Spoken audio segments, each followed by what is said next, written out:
Hi, Mrs. Bardeen. Hi. Hi, I'm Colleen. I'm one of the emergency room nurses here. Nice to meet you. Nice to meet you. I've been working with Josh, so I wanted to give you a little history about what happened this afternoon. At approximately 2:15, Josh was skateboarding with his friends, and he took a fall and landed on the left side of his forehead. One of his friends called 911 and reported the accident and said that after the fall that Josh was on the ground shaking uncontrollably, but he was still able to speak.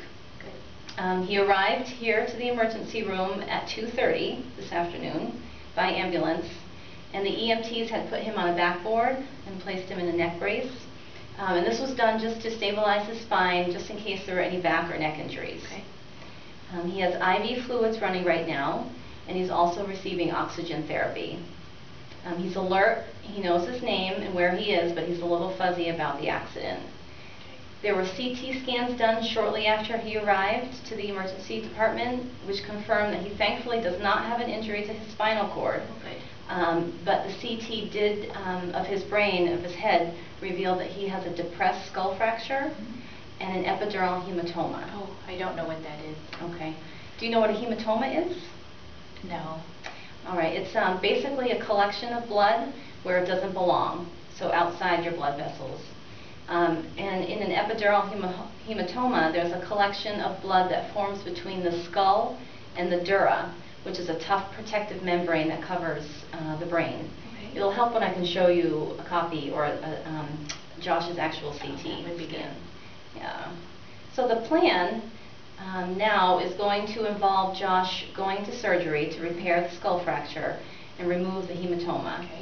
The surgeon may or may not place a catheter, which is similar to a tube, and this is placed into his brain to monitor any fluctuations he may have in intracranial pressure.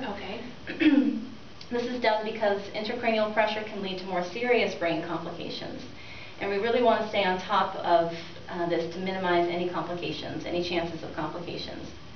And the doctor is going to be here in a moment. He'll be here just to discuss with you in greater depth about our plan. Okay? And I know this must be very overwhelming for you. Oh, of course. Yeah. Can I answer any questions that you may have? Not at the moment. No? Okay. I'm sure I'll have some. Yeah, as the whole process unfolds here.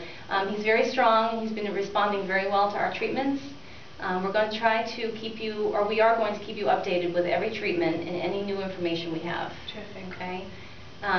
If it's okay, I'd like to ask you some questions about Josh so we can have an idea of who he is as a person, not just a patient. Okay. We believe that knowing about his interests, his personality, his likes and dislikes can enhance our involvement in his care. Of course. So this will be okay? Yep. Okay.